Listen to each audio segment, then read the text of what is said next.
Ahmad Bahauddin Nur Salim, lebih dikenal sebagai Gus Baha, lahir pada tanggal 29 September 1970, merupakan penceramah yang berasal dari Rembang, Jawa Tengah. Ia dikenal sebagai salah satu ulama ahli tafsir yang memiliki pengetahuan mendalam seputar Al-Quran. Ia juga merupakan salah satu murid dari ulama karismatik yaitu Kiai Maimun Zubair.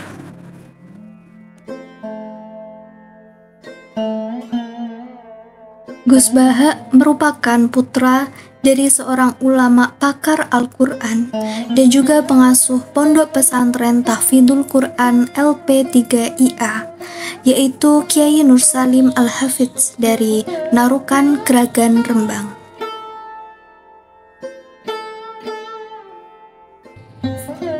Kiai Nur Salim merupakan murid dari Kiai Arwani Kudus dan Kiai Abdullah Salam Kajen Margoyoso Pati. Nasabnya bersambung kepada para ulama besar. Bersama Kiai Nur Salim, Kiai Haji Hamim Jazuli atau Gusmi memulai gerakan Jantiko atau Jamaah Anti Koler yang menyelenggarakan kajian Al-Quran secara keliling. Dari silsilah keluarga ayah, Gus Baha merupakan generasi keempat ulama-ulama ahli Al-Quran. Sedangkan dari silsilah keluarga ibu, Gus Baha menjadi bagian dari keluarga besar ulama Lasem, dari Bani Mbah Abdurrahman Basaiban atau Mbah Sambu.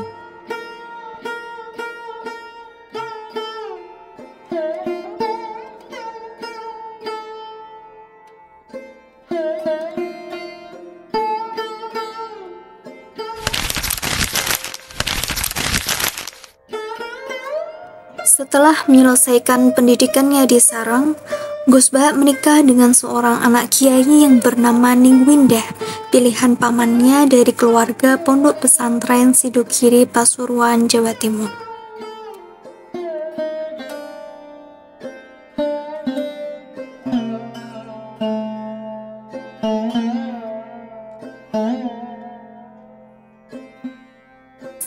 Kesederhanaan Gus Baha dibuktikan saat beliau berangkat ke Pondok Pesantren Sidokiri untuk melangsungkan upacara akad nikah yang telah ditentukan waktunya. Gus Baha berangkat sendiri ke Pasuruan dengan menumpang bus kelas ekonomi.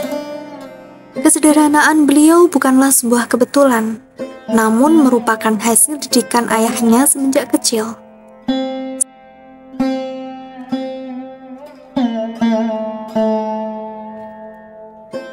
Setelah menikah, Gus Baha mencoba hidup mandiri dengan keluarga barunya.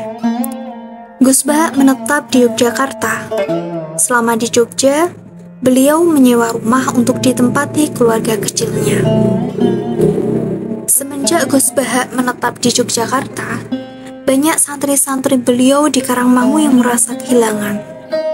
Hingga pada akhirnya, mereka menyusul Gus Baha ke Jogja dan patungan untuk menyewa rumah di dekat rumah beliau. Tiada tujuan lain selain untuk tetap bisa mengaji kepada beliau. Ada sekitar 5 atau 7 santri mutakhorijin Al-Anwar maupun MGS yang ikut ke Jogja.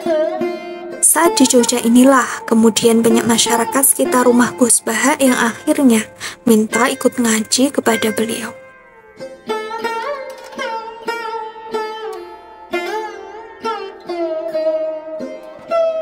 Gus Baha kecil dididik belajar dan menghafalkan Al-Quran secara langsung oleh ayahnya dengan menggunakan metode tajwid dan makharijul huruf secara disiplin. Hal ini sesuai dengan karakteristik yang diajarkan oleh guru ayahnya, yaitu Kiai Haji Arwani Kudus. Kedisiplinan tersebut membuat Gus Baha di usianya yang masih muda mampu menghafalkan Al-Quran 30 juz beserta qiraahnya.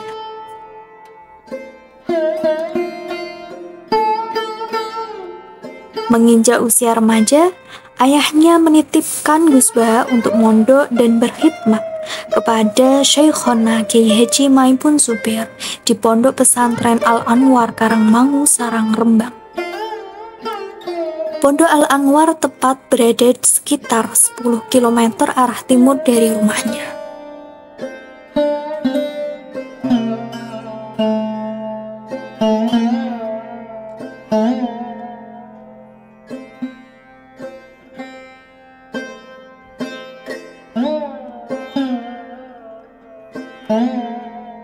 Di pondok pesantren Al-Anwar inilah keilmuan Gus Baha mulai menonjol seperti ilmu hadis, fikih, dan tafsir.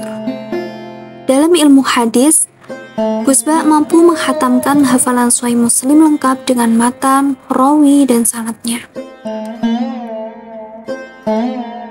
Selain Sahih Muslim, beliau juga menghatamkan dan hafal isi kitab Fathul Mu'in dan kitab-kitab gramatika bahasa Arab seperti Imriti dan Alfiyah Ibnu Malik.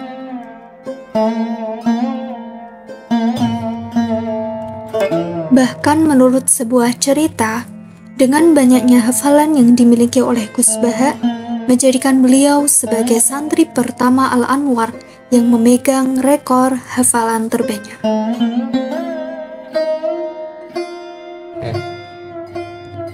Selain itu, menurut cerita lain juga menyebutkan bahwa ketika akan mengadakan forum musyawarah atau bahsul masail di pondok, banyak teman-teman Gus Baha yang menolak kalau Gus Baha untuk ikut dalam forum tersebut.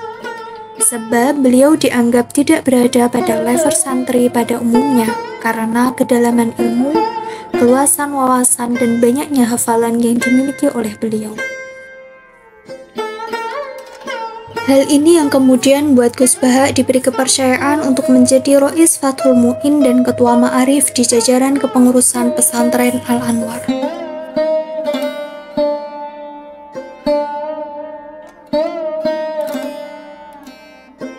Beliau juga merupakan sosok santri yang dekat dengan kiainya. Dalam berbagai kesempatan, beliau sering mendampingi guru beliau, Syekhona Kiai Haji Maimun Zubair, untuk berbagai keperluan. Mulai dari sekedar berbincang santai, hingga mengurusi mencari takbir dan menerima tamu-tamu ulama-ulama besar yang berkunjung ke Al-Anwar. Hingga beliau dijuluki sebagai santri kesayangan Syekhona Kiai Haji Maimun Zubair.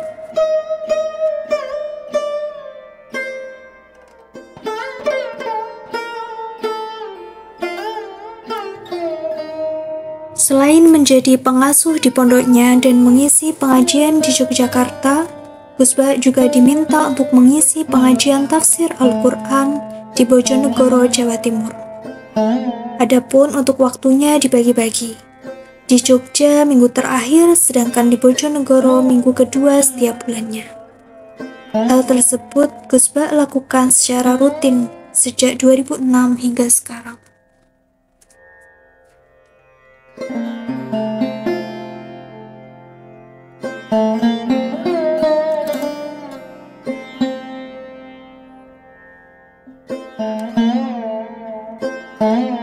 Sebagai seorang santri tulen yang berlatar belakang pendidikan non-formal dan non-gelar, Gus Baha diberi keistimewaan untuk menjadi Ketua Tim Lazimah Mushaf Universitas Islam Indonesia atau UII Yogyakarta.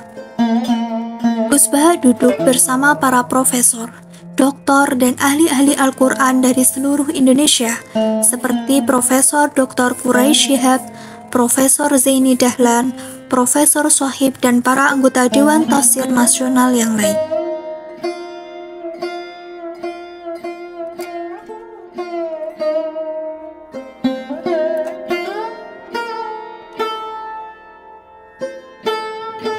Pada suatu kesempatan pernah diungkapkan oleh Profesor Quraish bahwa kedudukan Gus Baha di Dewan Tafsir Nasional selain sebagai mufasir, juga sebagai mufasir faqih, karena penguasaan beliau pada ayat-ayat ahkam yang terkandung dalam Al-Quran.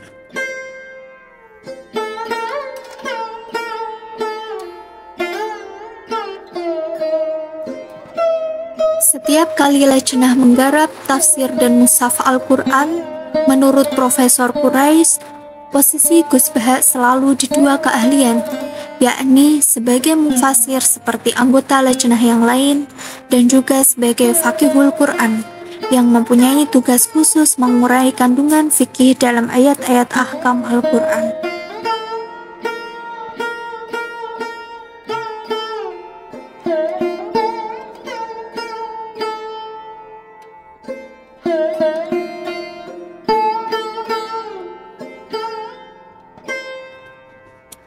Teladan yang bisa ditiru dari Gus Baha adalah tentang kesederhanaannya. Kesederhanaan yang dipraktikkan Gus Baha bukan berarti keluarga Gus Baha adalah keluarga yang miskin. Karena kalau dilihat dari sisilah lingkungan keluarganya, tiada satupun keluarganya yang miskin. Bahkan, kakek Gus Baha dari jalur ibu merupakan juragan tanah di desanya.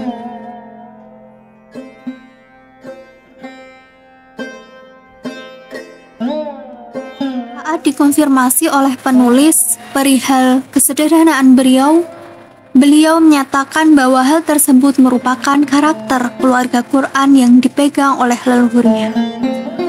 Ada salah satu wasiat dari ayahnya yang mengatakan agar Gus Baha menghindari keinginan untuk menjadi manusia mulia. Hal inilah yang hingga kini mewarnai kepribadian dan kehidupan beliau sehari-hari.